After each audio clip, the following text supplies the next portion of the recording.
Hi అండి, అందరికీ నమస్తే. నేను మీ నిఖిలని. వెల్కమ్ బ్యాక్ టు శ్రీ చేతి రుచులు. ఈరోజు మన రెసిపీ వచ్చేసి ఎగ్ ఫ్రైడ్ రైస్. క్యారెట్ తీసుకుని శుభ్రంగా కడుక్కొని స్లైసెస్ తీసుకోవాలండి. ఇలా స్లైసెస్ తీసుకున్న తర్వాత రౌండ్గా కట్ చేసుకోవాలి.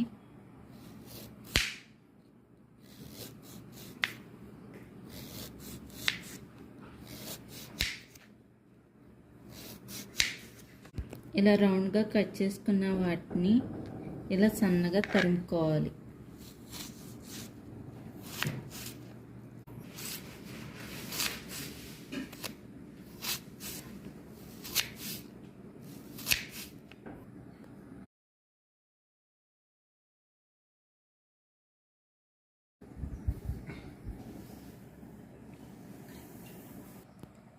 ఒక 8 పచ్చిమిర్చి తీసుకొని డైమండ్ షేప్లో కట్ చేసుకోవాలండి.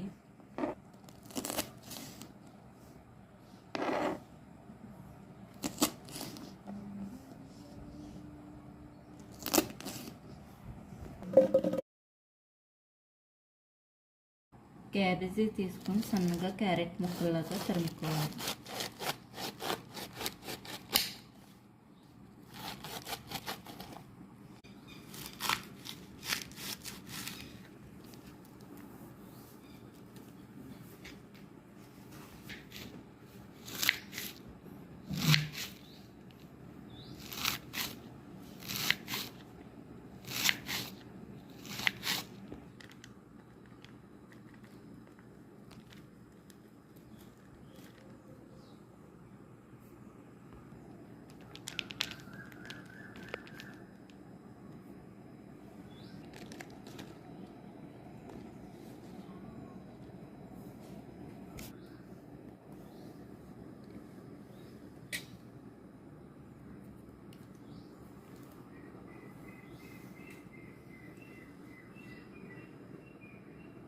రెస్టారెంట్ స్టైల్లో egg fried rice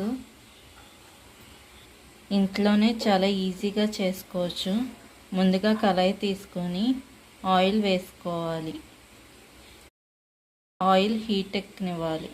oil heat ఎక్కిందండి, పచ్చిమిర్చి వేసుకుని వేగనివ్వాలి.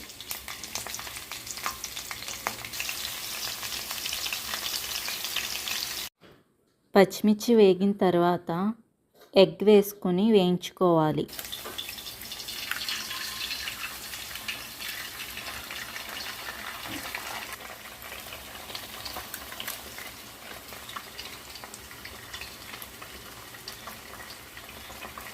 ఎగ్ వేసుకున్న తర్వాత అడుగున అంటుకోకుండా ఒకసారి మిక్స్ చేసుకోవాలి.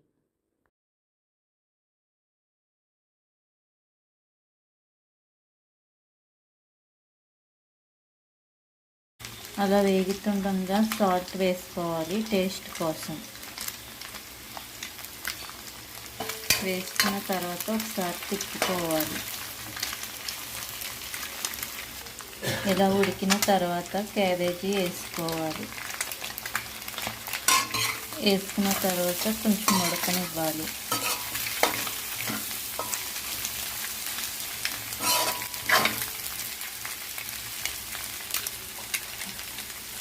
క్యాబేజీ పచ్చివాసన పోయే వరకు వేయించుకున్న తర్వాత పచ్చి బఠానీ వేసుకోవాలి. అలాగే కొంచెం టేస్ట్ కోసం స్వీట్ కార్న్ కూడా వేసుకోవాలి. స్వీట్ కార్న్ ఆప్షనల్ అండి, మీకు నచ్చితే వేసుకోండి, లేకపోతే లేదు. తరిగి పెట్టుకున్న క్యారెట్ కూడా వేసుకోవాలి. వేసుకున్న తర్వాత ఒకసారి కలుపుకోవాలి.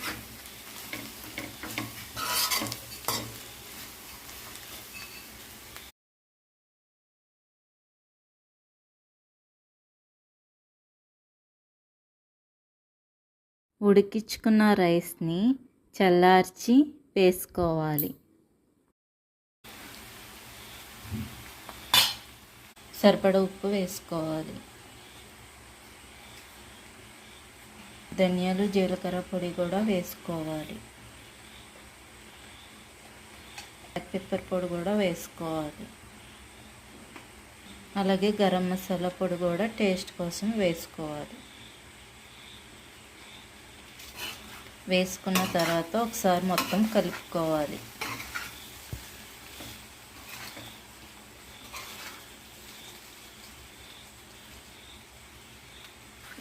రైస్ వేసుకున్న తర్వాత ఒకసారి తిప్పుకున్నారు కదండి, సోయా సాస్ వేసుకోవాలి.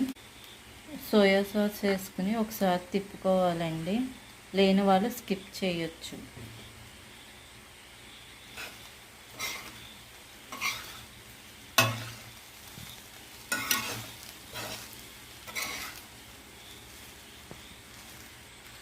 సోయా సాస్ వల్ల మంచి టేస్ట్ వస్తుంది, అలాగే మంచి అరోమా వస్తుంది. ఫుడ్కి చాలా బాగుంటుంది. దించే ముందు కరివేపాకు వేసుకుంటే కొంచెం ఫ్లేవర్ వస్తుంది. వేసుకున్న తర్వాత ఒకసారి ఇలా తిప్పుకొని దించే ముందు కొంచెం వెనిగర్ వేసుకొని కలుపుకోవాలి. మొత్తం ఒకసారి ఇలా కలుపుకోవాలి. ఇంతేనండి, మనం రెస్టారెంట్కి వెళ్ళకుండా ఎగ్ ఫ్రైడ్ రైస్ చాలా మంచిగా చేసుకోవచ్చు. చాలా టేస్టీగా కూడా ఉంటుంది. మీరు కూడా చేసుకుని నాకు కామెంట్ రూపంలో తెలియచేయండి. లైక్ చేయండి, షేర్ చేయండి, సబ్స్క్రైబ్ చేసుకోండి. Thank you for the watching.